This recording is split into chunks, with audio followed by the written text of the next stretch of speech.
Welcome to the Farmer Johnson YouTube channel. On today's episode, we're going to be trying to finish up soybean harvest. But like always, there's a ton of stuff that goes wrong and needs fixed. So with that being said, we'll go ahead and get started.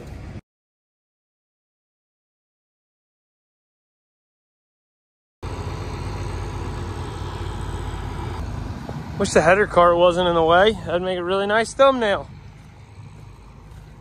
Couple big combines. Anyways, getting ready to roll this morning.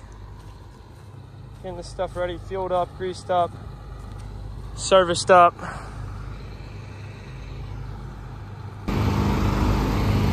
Got them blown off. I'm just pumping fuel with DEF right now. Whew. Dirty.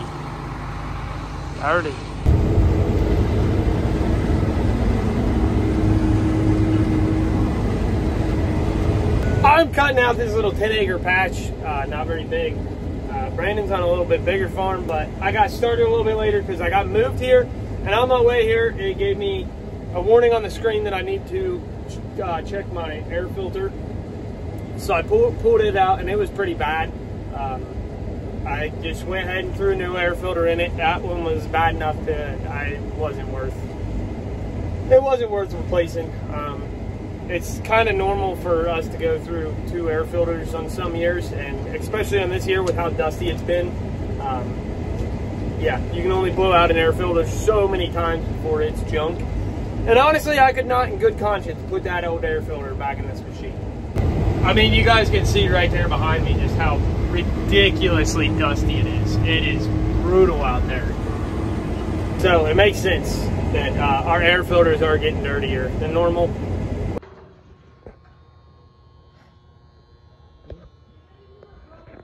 Tell that down there on the ground to keep his mouth shut so we can communicate.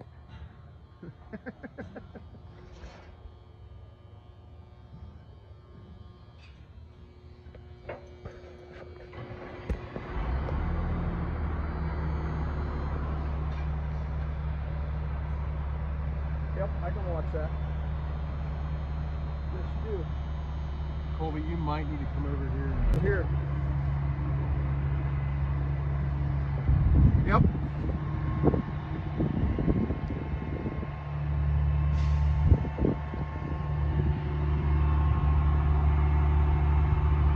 It's all you, man. I'll miss that dragon. Yep. Looks like it, yeah. There's a base on it that we couldn't take off. Oh, slope. Yeah, you got her. There's a base on it we couldn't take off. They'll have to unbolt it down there and put it on the new one.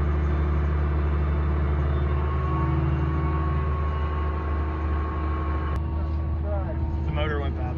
So we have a winch.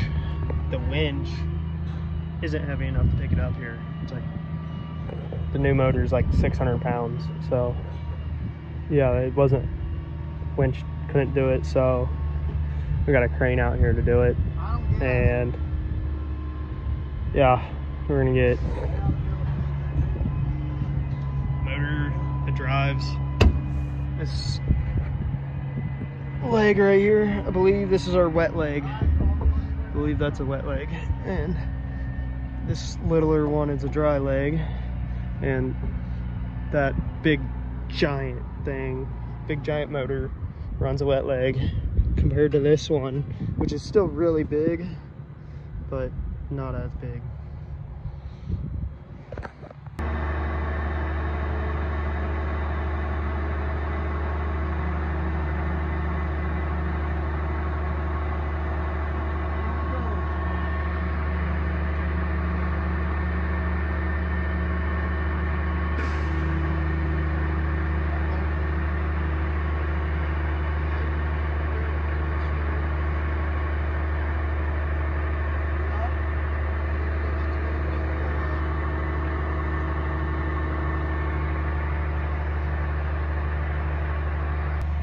Coming, yeah.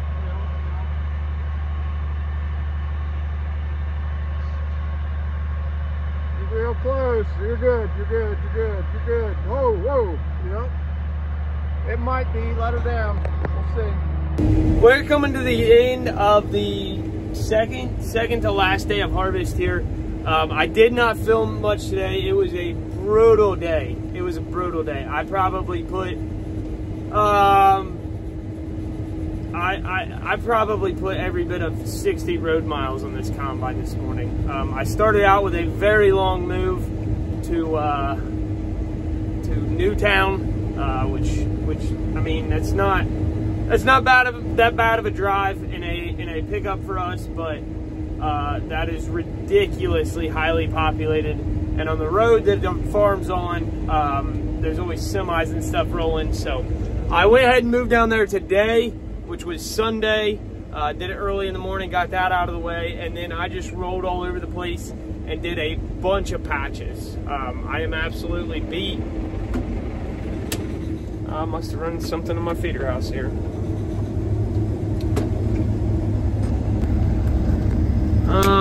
It might eat that wad now.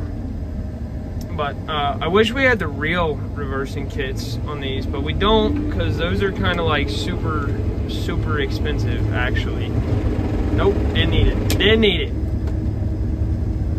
Let's try this again.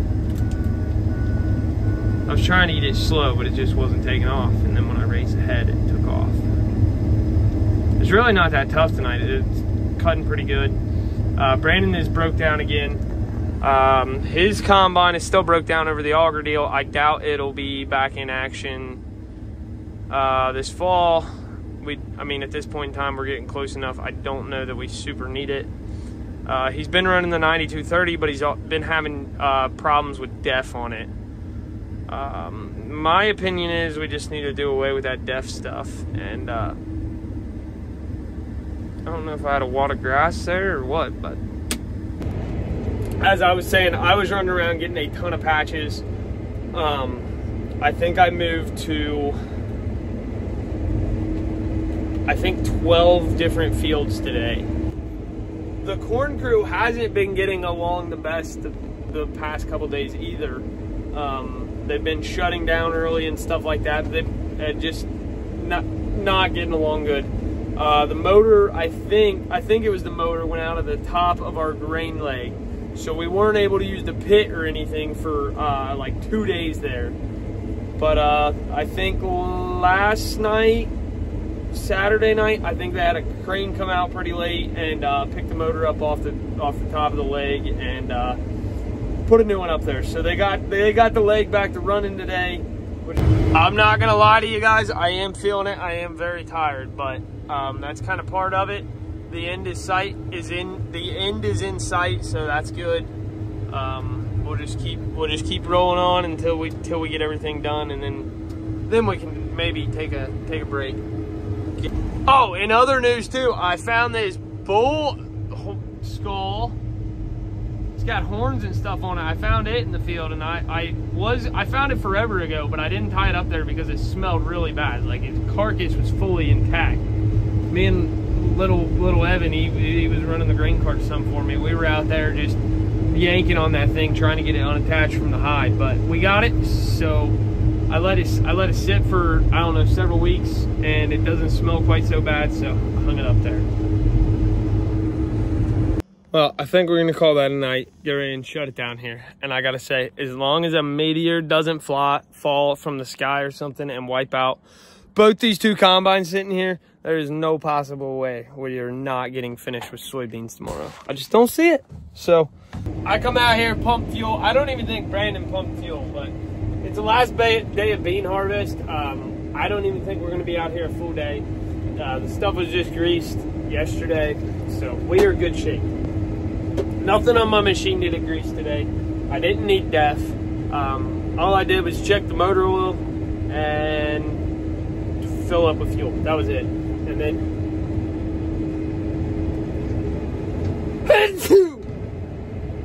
oh, that was disgusting. But I don't even know what I was saying. Nope.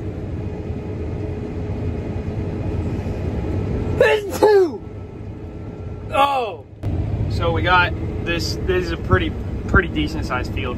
After we get this farm done, or this field done, we got to cross a ditch over there and do a little bit over there, and then that's it. That'll be it. the stuff that's on the ditch over there. And the other day, I already started on that, so a good chunk of that across the ditch is knocked out.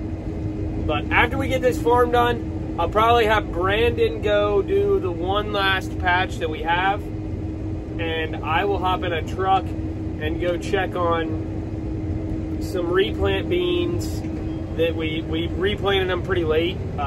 We didn't realize until we were in the area spraying that it was as bad as it was. So hopefully by the end of this evening, I'm shelling corn.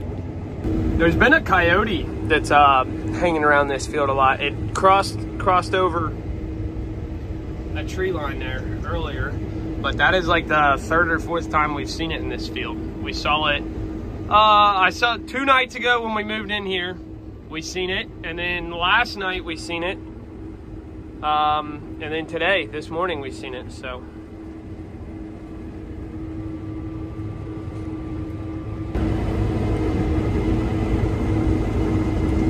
all of our main farms we have mapped on our Pro 700s, and we got the AB line set and all that.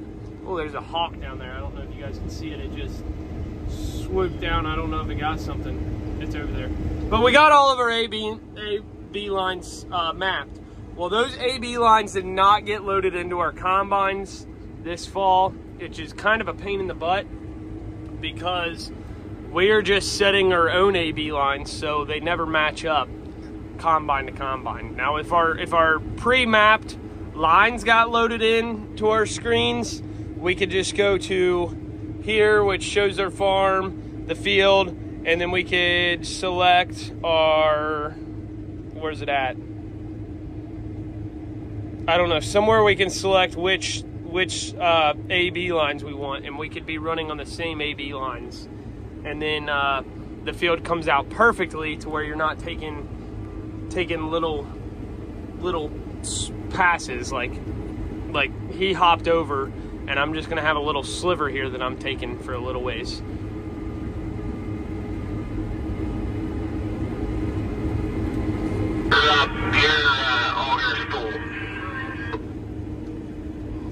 There's not a ton of things that I do that I like having the preloaded AB lines. Bean planting, most of the time I go on a slight angle to the corn stalks, so the actual rows of this field kind of go like this, but I planted it like this. So corn planting, we run our corn planters on the preloaded AB lines. Knifing and hydrous, we try to run them on the preloaded AB lines just with a slight offset, so the planter tracks are not going exactly on the anhydrous marks. And that's really it. I mean, tillage, stuff like that, it don't matter if you're on the preloaded lines. But cutting beans, I like using the preloaded lines just so both the combines, since they don't talk to each other, we can run pass for pass, and it not be picking up little straggler rows like this. That coyote I was talking about crossed somewhere right in here. I think it was just hanging out in the ditch because I never seen it come out. It probably went down into the ditch and then used that to take off into the woods somewhere and hide. This farm is rumored to go into solar panels, which sucks. We don't own it. We rent it, and yeah, it's rumored to go into solar panels. There's not many solar panels in Clermont County here. A lot of people are trying to fight it. We've been to several board meetings and stuff trying to fight it, but I don't know. It kind of seems like that stuff's going to go through regardless of what you do. The main thing that I have against the solar panels is that it's my tax dollars that fund them. So solar panels come in, farmers sell their fields off to go into solar panels. They make a ton of money, and then those farmers are instantly going back out trying to replace those acres that they sold off for solar panels. And since they have a ton of money, they're able to drive land prices up. So a young farmer like myself, just because I'm a part of a large operation doesn't mean I have a ton of acres to myself. So it's kind of hard for me to start supporting my family and start getting my own acres when land prices are driven, I mean, way higher than they ever should be. We don't have amazing dirt down here in Southwest Ohio. I remember going to an auction with my grandpa back when I was just fresh out of high school, and there was a pretty decent piece of dirt that sold for around $5,000 an acre. And I thought at that point in time, my dad thought at that point in time, my grandpa thought at that point in time, that's stupid. That is way too high for the dirt around here. But now it seems like since the solar panels have started coming into neighboring counties and stuff, it kind of seems like dirt's selling for $8,000 to $10,000 an acre, which is ridiculous. I don't know how a young farmer as myself is supposed to come up with enough money to make a down payment on that farm to have the crops every year make the payment for itself. I just don't know how it's supposed to. I don't know how you make that work. And then our tax dollars are going in to fund these solar companies. I'm a huge advocate for, I mean, not advocate, but I hugely support you should be able to do whatever you want on your land. Like, it's your land, you own it, you should be able to do whatever you want. But when my tax dollars are going to fund these companies that are directly driving up the land prices, that is absolutely ridiculous, and I do not stand behind that in any way, shape, or form. It seems like whenever a piece of dirt does come up for sale and the person selling it's like, I don't want this going into solar panels, I want this going to farther, like I want it to stay agricultural. A lot of times they want solar panel money for it. So it's just, I don't know how you do it. Well, that might be the last bit of beans that I dump for the year. The back window is filthy. I need to get it cleaned. But that might be the last bit of beans I dump for the year. I think Brandon's combine's still running, so I think he is going to get the last little tiny field of beans, and then I think I'm gonna go ahead and head back into the shop and start switching my combine over to corn. I mean, we are right next to our shop. We're just right down the road, so we're pretty close. But I think that's gonna be the plan. It has been hectic. I've been on the phone, calling this, that, and the other, getting people running all over. Bean harvest is done. We got beans done. Besides, okay, there's two little patches. I consider bean harvest done. Bean harvest is done. Got my combine switched over to corn. Shelled the ends off on this field. We're gonna get out, see what we're doing. I'm looking right down here behind the head, just to mainly see what we got from header loss.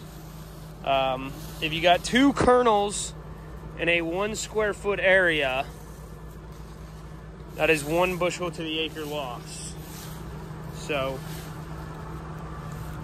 that's a pretty big area here that I got scraped off, and I got 1 kernel. So that is good. We'll go right over here. Just check a couple rows, see what we got.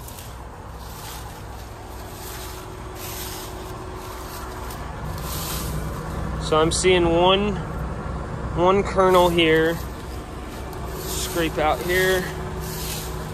Two kernels in a 1 square foot area is 1 bushel to the acre loss. So right here's a kernel, right here's a kernel.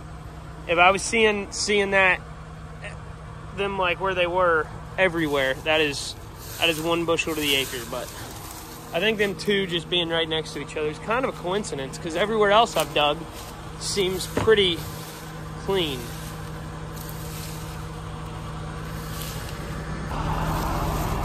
Looking up wrong, this next row, not really seeing anything through the spreaders. We're looking good. All right, that is what we're looking for. But that's a little tiny cob. It's hard to set your combine when you got little tiny ears of corn like that. Like, it, a little bit snapped off there, but not much. You got little tiny corn cobs like that, and then you got bigger ones like this. There's just no great way to set a combine, but we definitely don't want this. So, close the concaves down here some.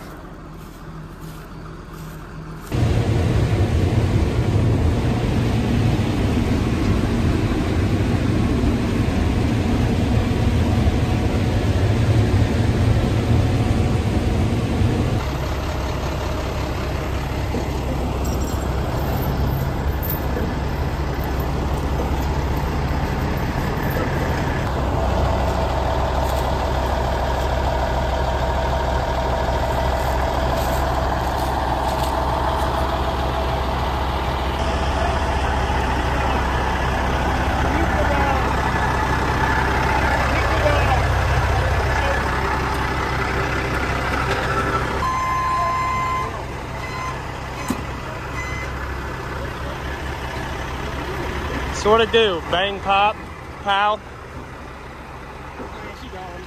Transmission junk. Ain't got no guts in it. Ain't got no gears in it. I ain't got no gears in it. Oh, we got a car coming. Your day's going good? That's good.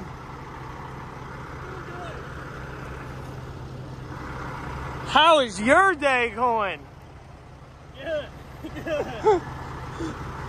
It's always good when we got the old sanding truck out here, baby. How loaded are you? Oh, you're full? Full? 40, 45. Okay, he's full, but not full. That's it. Took the drive shaft off, got it wrapped up. I was like stuck on 68. I barely. Papa called me and was like, "What are you doing over there?" And I was like, "Over where?" He's like, "Over there on Bardwell." And I was like, I don't know. I'm not on Bardwell. He's like, "Is that one of your semis?" I was like, "Oh, that's Gary." Okay. Yeah, I just barely. My front tires caught that hill. You just went. Moved me up, yeah. Running air up for the trailer right now.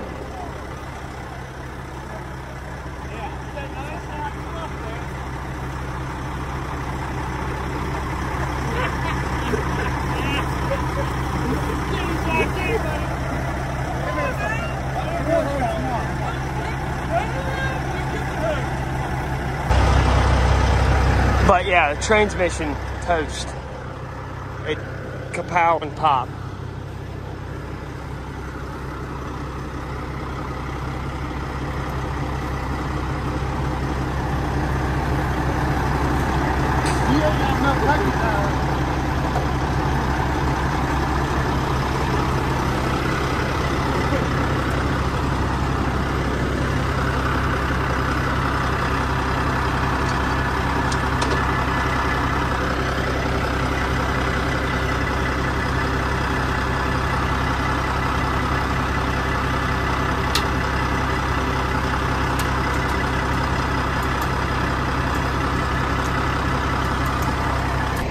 Well, I think it's all ready. It's got 18 different gears in neutral in it. 19 including reverse.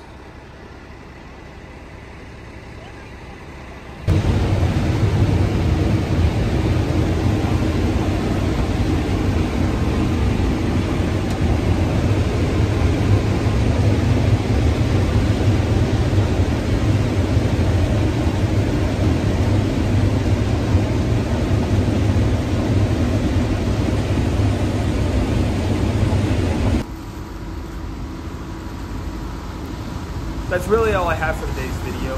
So if you like this video and want to see more videos just like this one, maybe check out my Harvest 2024 playlist. It's got all of my videos from this entire fall in it, so you won't miss out on anything. Anyways, with that being said, we'll see you in the next one.